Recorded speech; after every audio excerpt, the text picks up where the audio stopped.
RIMS में भर्ती 5 महीने की मासूम की कोरोना से मौत हो गई है। बता दें कि कोविड चाइल्ड विंग में गुमला के बसिया के बच्चे का इलाज चल रहा था, लेकिन रविवार को उसकी मौत हो गई। बच्चे की एंटीजन आरटी-पीसीआर रिपोर्ट पॉजिटिव आई है। इस मौत ने डॉक्टर सलाम लोगों को भी चिंता में डाल दिया है। कोरोना काल में इतनी कम उम्र में दूसरे संक्रमित की मौत हुई है। इससे पहले कोरोना काल की दूसरी लहर में रानी अस्पताल में एक बच्चे की मौत हुई थी।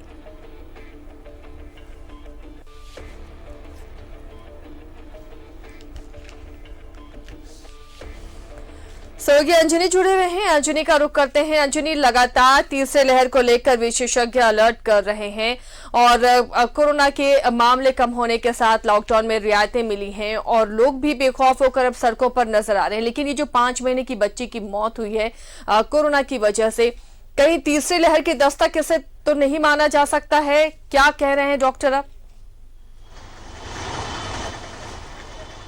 देखिए, रिम्स में जब एक 5 माह की बच्ची की मौत होती है तो एक हड़कंप सा जरूर मचा है आसिया, क्योंकि तीसरी लहर में बच्चों को चपेट में लेने की बात पहले से ही केंद्र का जो स्वास्थ्य विभाग है वो आगाह करते रहा है। और यही वजह है कि रांची में और झारखंड में इसको लेकर सरकार ने तैयारी भी शुरू की है, मुकम्मल तैयारी है। लेकिन बच्चे की मौत होना ये बताता है कि संक्रमण अब बच्चों में भी फैल सकता है और ये झारखंड की ये दूसरी घटना है। और तमाम जो रिपोर्ट्स उस बच्ची के आए हैं ये जरूर बता रहा है कि अब जो संक्रमित जो बच्ची थी जिसकी मौत हो गई है, इसके अब हमें लगता है कि प्रशासन, स्वास्थ्य महकमा और आपदा विभाग जो है इसको लेकर एक मंथन जरूर करेगा कि कैसे हम इन चीज़ों को लेकर हम मतलब संक्रमण को रोकें, बच्चों के संक्रमण को कैसे रोका जाए। तो ये हम कह सकते हैं आसिया, ये एक सिंबल है, एक खतरे की घंटी जरूर कही जा सकती है। तो हमें अब जो है बच्चों पे नज़र रखनी होगी। बच्चों को लेकर अब बाजारों में नहीं लोग निकले, क्योंकि बाजार खुल गए हैं और लोग परिवार के साथ जब निकलते हैं तो मैं खुद देखा हूँ छोटे छोटे बच्चों को भी लोग लेकर निकलते हैं। तो ये बता रहा है कि आप अपने बच्चों का ख्याल रखें, विशेष परिस्थिति हो तभी आप घरों से निकलें। देखिए, मौत के बाद जो है रिम्स का जो स्वास्थ्य महकमा है उसको लेकर एक मंथन भी किया जा रहा है और हो सकता है इसको लेकर कुछ नया दिशा निर्देश जो है ये भी जारी हो सकता है कि कैसे और मुकम्मल तैयारी हो। और उसकी जो रिपोर्ट्स है उसके रिपोर्ट्स को भी अध्ययन किया जाएगा कि वो जब बच्ची की मौत हुई है तो शरीर के कौन कौन ऑर्गन्स को डैमेज किया है, क्योंकि ये भी महत्वपूर्ण है जानकारी लेना डॉक्टर्स के लिए। तो उसमें तमाम जो जानकारियाँ लेनी है डॉक्टर्स को, तो वो तमाम जानकारियों को ली जाएगी। और इसके बाद हमें लगता है पूरे राज्य के लोगों को सचेत होने की ज़रूरत है, सावधान रहने की ज़रूरत है और बच्चों को घरों से नहीं निकालें।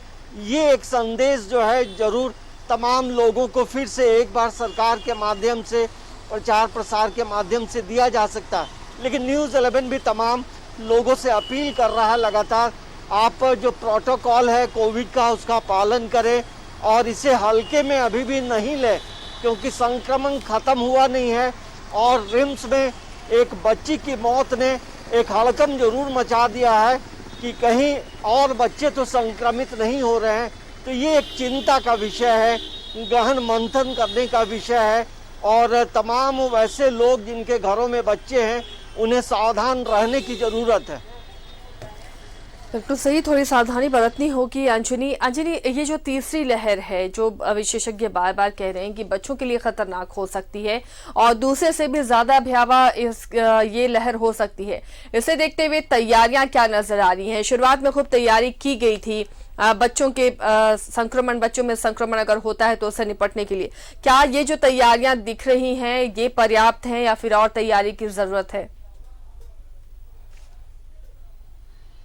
देखिए आसिया, रांची की मैं बात करूंगा तो पहले सदर हॉस्पिटल में जो है बच्चों को लेकर एक अलग वार्ड बनाया गया है और तमाम तरह की जो तैयारियां हैं वो सदर हॉस्पिटल में दिखाई देती हैं।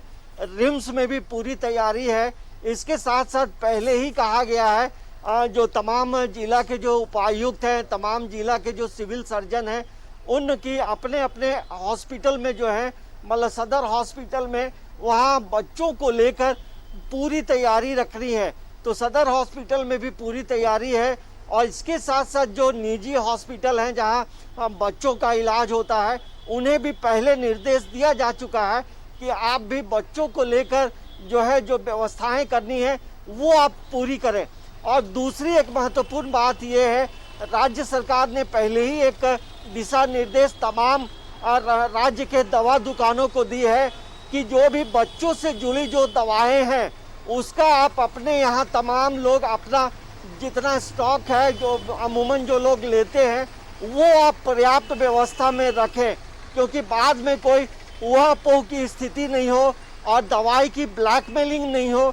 इसको लेकर के भी सरकार ने तमाम दवा दुकानदार एसोसिएशन को ये आगाह किया है, पहले सावधान किया है।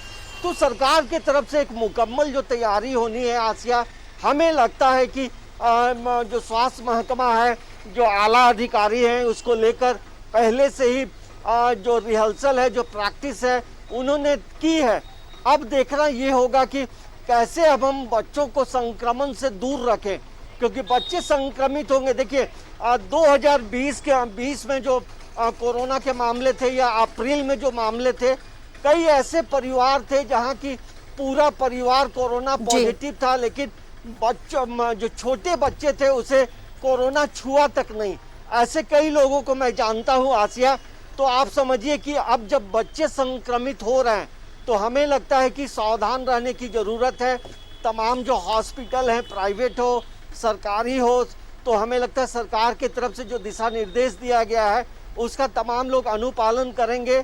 और जो तीसरी लहर में पहले ही कहा गया है कि बच्चे संक्रमित हो सकते हैं, तो हमें लगता है कि अब सावधानी बरतने का समय है। और अब चलिए, तो सावधानी बरतने की जरूरत है, तभी जाकर तीसरी लहर से हम बच सकते हैं, अपने परिवार को सुरक्षित रख सकते हैं। बहुत बहुत शुक्रिया अंजनी इस तमाम जानकारी के लिए। तो 5 महीने के मासूम बच्चे की मौत के बाद अब एक बार फिर से लोग चिंतित हैं कि कहीं ये तीसरी लहर की दस्तक तो नहीं है।